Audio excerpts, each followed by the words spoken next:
Prima Corinzi, capitolo 8. O magna consacrata e mamuccela.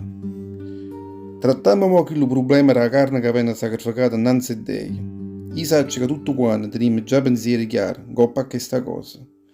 Ma la conoscenza a volte fa diventare l'uomo di chi ne ha utanza.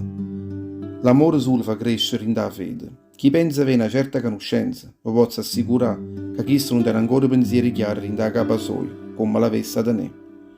Invece, se uno può assai bene a Dio, chi si è conosciuto a Dio, e beh, noi potremmo mangiare tutte quelle carni che vengono sacrificate innanzi a Dio. Noi sappiamo che tutte Dio e questo mondo non contano niente, perché non ci sta Dio uno, è solo Dio. È vero che si parla certi dei del cielo e della terra, e ci stanno parecchi questi dei e questi signori in coppa a terra.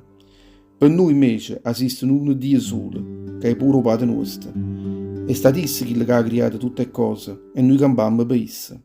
E ci sta uno solo Signore, Gesù Cristo, e per mezzo a Sua esistono tutte le cose. Eppure noi cambiamo per mezzo a Sua.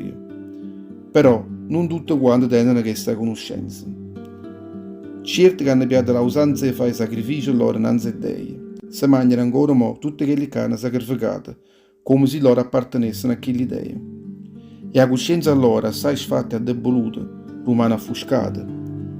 Non sarà certo un po' che mangiare che mi fa diventare zietto innanzi a Dio, perché noi non ci perdiamo niente se non ci mangiamo quella carne e non ci guadagniamo niente se invece la mangiamo.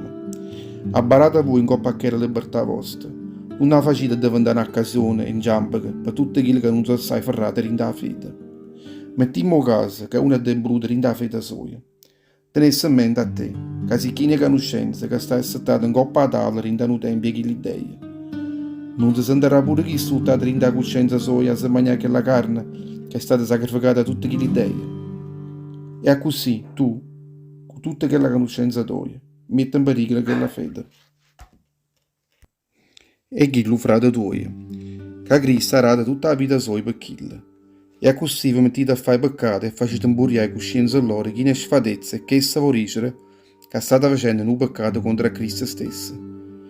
Per conto mio piuttosto fa imburiare la fede o frate tuo per mezzo che lo mangia. Io faccio una cosa buona se non mangi più quella carne. E così non farà imburiare la fede, ro frate mia.